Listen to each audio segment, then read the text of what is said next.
you know, not to sum up everything Doug said in one sentence, but this is all about aligning the utility incentive with what we want from the utility, right? And when he described the evolution of regulation, the alignment between large capital investment, building out the system, that was what we wanted. We incented capital deployment to do that. So PBR, performance-based regulation, is an example of how you realign those incentives so that you get what you want. This is a map that we developed that just shows you where those PBR conversations are taking place throughout the country. It may not be 100% complete, but it's what we could find using that Power Suite tool that I talked to you about earlier this morning. So you can see this happening in quite a few states. Some have implemented it more concretely than others, but it has definitely gained quite a bit of traction in the last few years. Doug talked about the areas of performance. When we think about these emerging areas, I've jotted a few down on the next slide. We've talked a lot about these, so I'll go kind of quickly. We talked about reliability and resilience. Doug mentioned focusing on worst performing circuits as opposed to like average reliability. Maybe you want to drill down and see where is reliability really hurting customers? Looking at historically underserved communities. Environmental performance is another, peak load reduction is another. Something that we spend a lot of time thinking about is how do you improve access to customer data for third parties? So the utility may be collecting all this meter data, particularly if we have smart meters, which are providing 15-minute usage data, lots of other information about the health of the network. How do you actually, we argue that the customer data actually belongs to the customer, not to the utility, even though the utility is collecting it. How do you make it really easy for that customer to share their data with a service provider? That's another area where you can incent performance. We've talked a lot about beneficial electrification and customer empowerment as well. So these are all emerging areas where you can try to incentivize performance. I'm going to talk quickly about, despite the fact that nobody likes to be compared to New York, I'm going to use New York as my first example. I appreciate that coming from a city that sometimes refers to itself as the hub of the universe. I didn't come up with it, but anyhow. So Superstorm Sandy happened, had a huge impact on the Northeast, New York State, New Jersey especially. The commission there looked at that and said, you know what, as we think about how does this change the way we do things, business as usual is just not sustainable. How do we take advantage of distributed resources to the maximum extent and use that as our way out of this challenge? So this was a case of, so CEJA, Illinois is an example where you had a 950-page bill that authorized this. In New York, it was actually commission initiated. They looked at their existing authority around just and reasonable rates, safety, reliability, and they made the determination that changing the utility business model is within that authority, and that's how we're going to go. So they actually did not require any enabling legislation. They had some elements in place too, so they were not starting from nowhere. So they have something called revenue decoupling. So this is a way that Doug has talked a lot about revenue requirement. The utility is entitled to earn enough money to cover their costs and their reasonable profit. That is part of the deal. In New York, as in quite a few other places, they have decoupling, which means if sales are a little higher than expected, then you do an adjustment down on the rate in the next period so that you basically, they're not over-earning on their revenue. And you do the opposite if, let's say they did extremely well on their energy efficiency programs and they sold less electricity than expected, or it was a milder summer. You can then look at that and adjust rates upwards so that the utility continues to earn its revenue requirement. They also already had multi-year rate plans. They do it on a 3-year cycle in New York. So you're not going back every year with a rate request. You do it once every 3 years and you work within that 3-year period. Those are two elements of performance-based regulation that are important. So this slide is very busy. I won't go through all of it. On the left-hand side, we are showing all the things that New York is trying to do with this sort of reform to the business model, talking about utilities as platforms, like I mentioned earlier. Doug talked about the unsexy world of planning. There was a big emphasis on updating planning processes as part of that to make sure that the commission and other parties are getting the information, so making those processes more transparent. And then that leads to investment decisions that then can help us achieve our goals. Looking at the profit motive of the utility in different ways. One of the things we talk a lot about is CapEx versus OpEx, right? Capital investment versus operating expense. Utilities generally don't earn profit on short-term operating expenses. They don't earn profit on the fuel they buy for their power plants. That cost is passed through at cost, typically.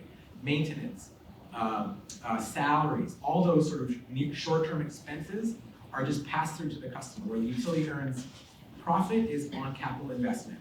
But what if there are certain types of services that take the place of capital investment? Why not let the utility earn some profit on those kinds of service-oriented expenses? Cloud computing, by the way, is a really good example of that, where every industry is moving to cloud. You see the commercials on CNBC every 5 seconds about cloud computing. But the utility industry has lagged other industries in deploying, in taking the most advantage of cloud because they have incentive to deploy their own on-premise systems because they get to earn a return on those systems. So that's a great example of service versus capital that we're trying to address here. So they've done a lot of this in New York. I think their broad vision has not really yet been realized, but they've actually done a lot around improving planning processes. There's a couple of different processes that they've undertaken. They passed, the commission there passed an order last year setting up a single statewide framework for data access. So customer data and system data. So it's going to hopefully result in a more vibrant DER marketplace when that access is uniform across there's 4 utilities in New York State. So making that uniform, making it accessible digitally. That was a big order. There's something called non-wires solutions. These are the kinds of things we've been talking about. Procuring demand reduction instead of upgrading a substation. The New York has a way to basically say, if I do it that way and it results in net benefits to customers, meaning it's a cheaper option, let the utility share 30% of that difference between the traditional solution and the non-wires solution. So it creates a profit opportunity from foregoing a capital investment. So this is really about reorienting how the utility thinks. They have some performance metrics in New York as well around efficiency, peak load reduction, and greenhouse gas reductions. They do a lot of demand response. And they use regulatory assets, which is treating certain types of expenses essentially as capital. So for example, their energy efficiency program spending gets treated essentially as a capital item, and they get to depreciate that over 10 years. So they're actually earning a return on their energy efficiency programs. So it helps overcome that bias towards capital. And that's something that you'll see in a lot of places, not just New York. Storm recovery costs are often, you have these big one-time expenses because you have a lot of damage to the system. You don't want to hit the customer with those all at once. So you can actually put that onto the balance sheet as a regulatory asset and recover it over time. So these are all sort of financial accounting ways that help address that capital bias. And they've also done a fair bit of work on rate designs. Doug touched on rate design, the importance of sending those signals to customers, making sure the utility is able to collect the money they're entitled to collect. New York has done a lot of work on that. It's called the value of DER, value of distributed energy resources, which they implemented as a successor to net metering for certain customers. And they actually just had a big order on their standby and buyback rates, which I won't go into, but my colleague posted a blog on it on our website today. Another way to basically make rates reflect costs in a way that encourages more extraction of value from distributed resources. So, a lot going on in New York. They've also, a lot of this has been done straight at the commission since this started in New York. They had their equivalent of CEJA, I suppose. It's called the Climate Leadership and Community Protection Act. It codified a 100% carbon-free grid no exceptions, by 2040 or 2045. It set hard targets for offshore wind, storage, distributed solar, and energy efficiency. So they've got a very strong kind of policy underpinning that has really creates the sort of the momentum to continue with these reforms. So that, in a nutshell, is what I've been doing for the last 8 years. I'll switch to Hawaii really quickly. We were not involved in Hawaii ourselves. We were always trying to get field trips in this country. I get to go to Albany instead. Hawaii is really interesting. They sometimes call themselves the postcard from the future, right? They have, Doug, you showed very, very high energy prices. A lot of their system runs on oil. So oil has been $150 a barrel. Oil is now over $100 a barrel. That makes generation costs very expensive. I think fuel cost alone in some cases is over 20 cents a kilowatt hour, just for the fuel. Never mind all the infrastructure that they have to pay for. So they've had a very, very robust distributed solar market in Hawaii for quite a few years, including solar plus storage. It's basically cost effective in Hawaii in many instances. So there is this is a collision course, right, between the existing model for the utility and what customers are doing. So the question is, how do you sort of flip that? And they were also the first state in the nation to have a 100% renewable energy target, not just a goal or an aspiration, but a hard target. It's 100%, I think, by 2045, and they passed that in 2015. So they really had an urgent need to really rethink the utility business model. Unlike CEJA, which was 950 pages, they had a bill in 2018 that was 2 pages.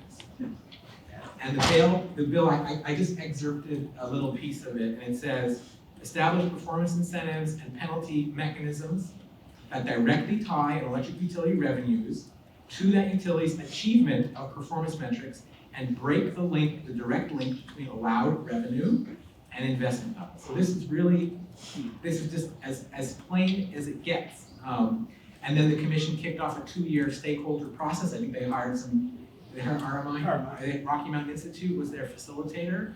They had a lot of engagement, a lot of public input, a lot of really substantial dialogue. This is hard work and it's complicated, but they issued their order in 2020 to essentially establish this new framework. And on the next slide, got 2 more slides now, hopefully we'll have time for some conversation.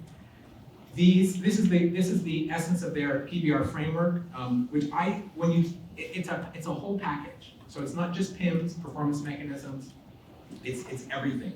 So first is they have a 5-year multi-year rate plan. I think they were at 3 prior to this, now they're at 5. And then there is a formula that annually adjusts revenues based on inflation.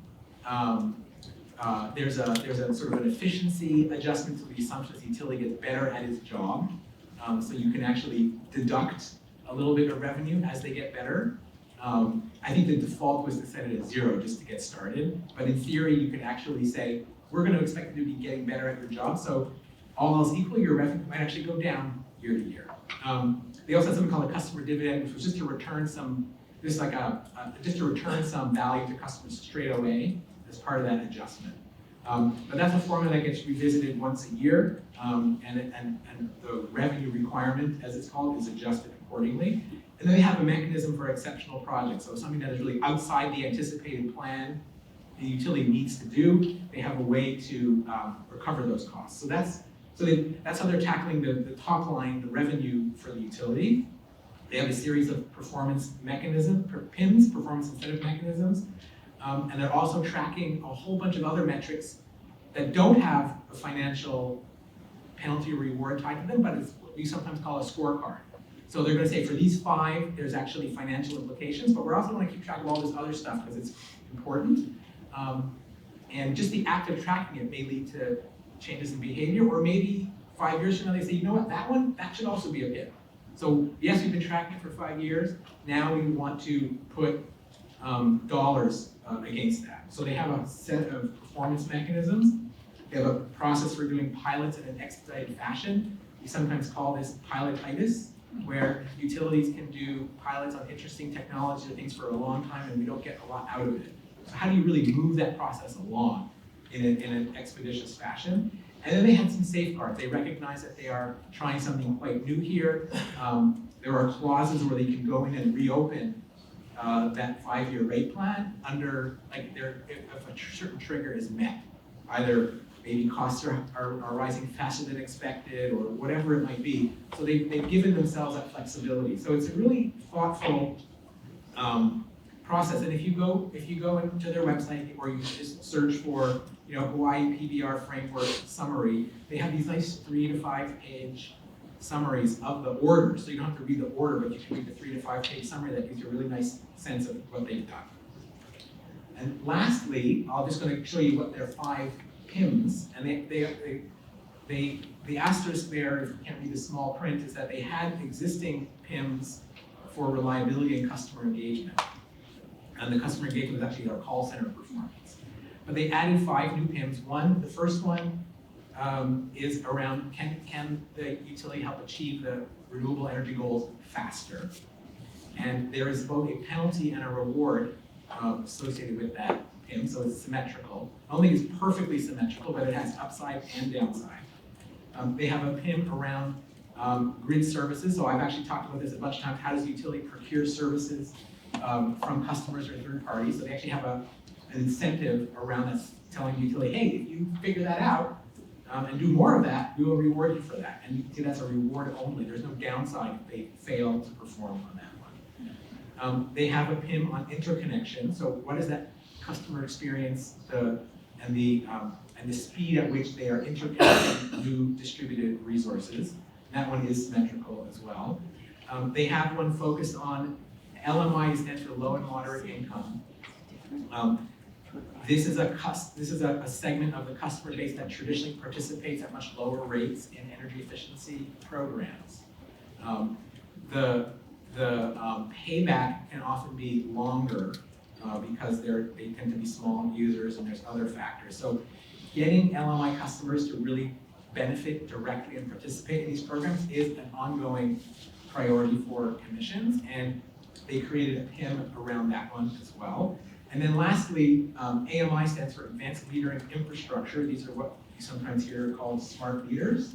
Those are basically the internet connected meters that are not being read once a month, but every 15 minutes, and do various other things. So this is a PIM not around deploying the meters, because there's already a financial incentive for them to deploy them, right? Because that's capital, they earn a profit. But once they're there, how are they being used? If you can, and so this PIM is around the taking advantage of that increased functionality. Customer engagement and DER asset effectiveness, making sure that all those, the customers are making large investments in the system in a way, right, on their own resources. How can the utility use AMI to take advantage of that? So, and that's also rewardable. So those are my 2 examples. And hopefully that gives you a sense of sort of that between the two, it's like what that large sort of menu of options